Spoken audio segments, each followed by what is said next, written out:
नवाबों की जो शान है, लखनऊ उसका नाम है। आगरा जहाँ बसता है वहीं तो ताजमहल सजता है। क्या सोच रहे हो ना कि पॉइंट क्या है? पॉइंट ये है दोस्तों कि इन दोनों को जो जोड़ता है वो कोई रनवे नहीं बल्कि एक लखनऊ आगरा एक्सप्रेसवे है। और आज की वीडियो में हम एक्सप्रेसवे के बारे में तो समझेंगे ही, साथ ही साथ पूरे अपने प्यारे भारत देश में बिछे हुए सड़कों के जाल को भी समझेंगे। तो चलो फिर शुरू करते हैं। तो बात अगर हम करें अपने प्यारे भारत देश की, तो यहाँ पर 5 तरीके की सड़कें एग्जिस्ट करती हैं: national highway, state highways, district highways, city roads और एक्सप्रेसवेज। अब जब हमारा वीडियो इनके कंस्ट्रक्शन के बारे में ही है, तो चलो फिर बिना किसी देरी के जानते हैं कि इनका कंस्ट्रक्शन आखिर करता कौन कौन है। तो बात करें अगर नेशनल हाईवेज की, तो इनके लिए है NHAI, वहीं डिस्ट्रिक्ट और स्टेट के लिए PWDS और सिटी रोड्स के लिए उसी शहर की कोई म्युनिसिपल कॉर्पोरेशन। अब स्टोरी में कुछ ट्विस्ट डालेंगे आप, ठीक है। फिर ये एक्सप्रेसवे का नाम सुनकर थोड़ी स्मार्ट वाली वाइब आती है ना? जी हाँ, इसका कंस्ट्रक्शन भी काफी स्मार्ट है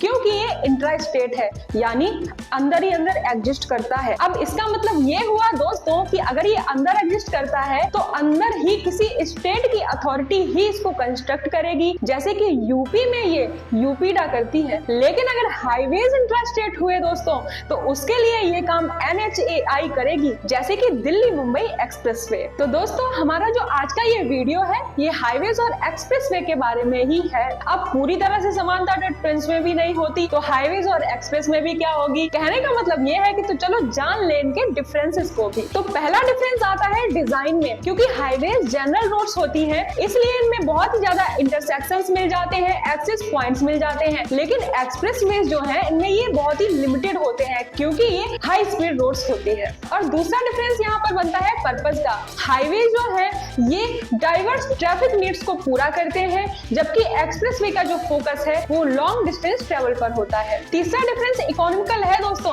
हाईवेज के कंपैरिजन में एक्सप्रेसवे किसी एरिया या कंट्री की इकोनॉमिक ग्रोथ से ज्यादा जुड़े हुए हैं। तो जाहिर सी बात है, जहां पर एक्सप्रेसवे ज्यादा होंगे वहां की इकोनॉमिक ग्रोथ भी ज्यादा होगी। मैं खुद भी डिफरेंस बताते बताते बोर हो गई, तो आप सुनते सुनते तो हो ही गए होंगे। इसलिए टॉपिक को थोड़ा चेंज करते हुए इनको बनाते हैं, यानी कि इनके कंस्ट्रक्शन को भी जानते हैं। अब जैसे दूध के बिना खीर नहीं बनती, पानी के बिना मछली नहीं चलती, और तो और वेपर के बिना बारिश नहीं होती, वैसे ही दोस्तों इन 6 स्टेप्स के बिना हाईवेज और एक्सप्रेसवे के कंस्ट्रक्शन की सिफारिश नहीं होती। तो स्टेप्स जानना चाहेंगे? तो चलो फिर। Tender relaxation, planning of design, base and sub base, site preparation, paying of comparison और रोड मार्किंग। बात अगर करें टेंडर एलोकेशन की, तो NHAI हाईवे बनाने के लिए एक डेवलपर को कॉन्ट्रैक्ट देती है, और कॉन्ट्रैक्ट देते वक्त NHAI मेनली 3 तरीके के फाइनेंशियल मॉडल का यूज करती है। तो सबसे पहला मॉडल है engineering, procurement and construction model. इस मॉडल में NHAI पूरा खर्चा खुद ही उठाती है, और ये जो कॉन्ट्रैक्टर है उनको पैसा किस्तों में माइलस्टोन के बेसिस पर देती है। इस मॉडल में हाईवेज की कॉस्ट निकालने के लिए NHAI खुद ही टोल वसूलती है। इस मॉडल से 40 से 50% कॉन्ट्रैक्ट दिए जाते हैं, और इसका यूज रिमोट एरियाज में किया जाता है जहां पर ट्रैफिक लोड कम होता है। दूसरा मॉडल है हाइब्रिड ऑनिटी मॉडल। इस मॉडल में NHAI प्रोजेक्ट का 40% हिस्सा बेयर करती है, जबकि बचा हुआ 60% डेवलपर बेयर करता है। ये खुद ही टोल वसूलती है और बचे हुए 60% में से किस्तों में डेवलपर को पे करती है। इस मॉडल से 35 से 40% कॉन्ट्रैक्ट दिए जाते हैं। तीसरा मॉडल है बिल्ड ऑपरेट एंड ट्रांसफर यानी BOT मॉडल। इस मॉडल की जो भी कॉस्ट है उसको डेवलपर ही बेयर करता है और खुद ही टोल वसूलता है।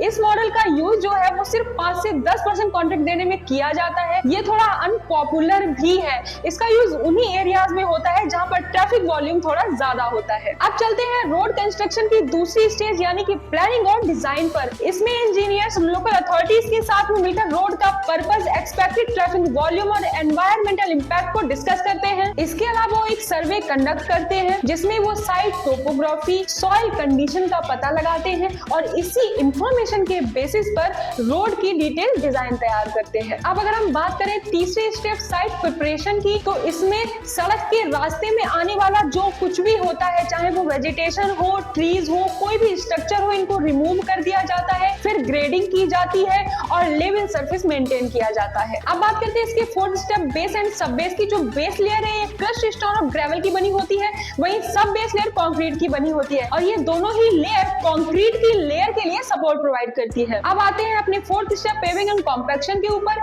इसमें मशीन्स की मदद से कंक्रीट को बेस एंड सब बेस की लेयर के ऊपर में बिछा दिया जाता है, फिर रोलर की मदद से बुलडोज कर दिया जाता है और हमारी रोड बनकर तैयार हो जाती है। और हमारा जो लास्ट स्टेप है वो है रोड मार्किंग का। अब जब आप सड़क पर चलते हैं तो आपने खुद ही देखा होगा कि ऐसे ग्रीन कलर के सिंबल्स लगे होते हैं या कहीं पर लिखा होता है लेन लाइन करके, तो इसमें यही सारी मार्किंग वाली चीजें आती हैं। और इन सबको ड्रॉ करने के लिए जिस चीज का यूज किया जाता है उस चीज का नाम है थर्मोप्लास्टिक। अब मैं जाते जाते आपको रोड्स के बारे में एक इंटरेस्टिंग फैक्ट बता देती हूँ। जो दुनिया का सबसे लंबा रोड है वो पैन अमेरिकन हाईवे है। ये यूएस अलास्का से ओसाया अर्जेंटीना के बीच में फैला हुआ है, जिसकी लंबाई 13,000 किलोमीटर है और ये 14 कंट्रीज को क्रॉस करता है। तो अगर आपको इस वीडियो से भी थोड़ी वैल्यू मिली हो तो कम से कम इसको एक पर्सन के साथ में जरूर शेयर कर लीजिएगा। Thank you so very much. Radhe Radhe.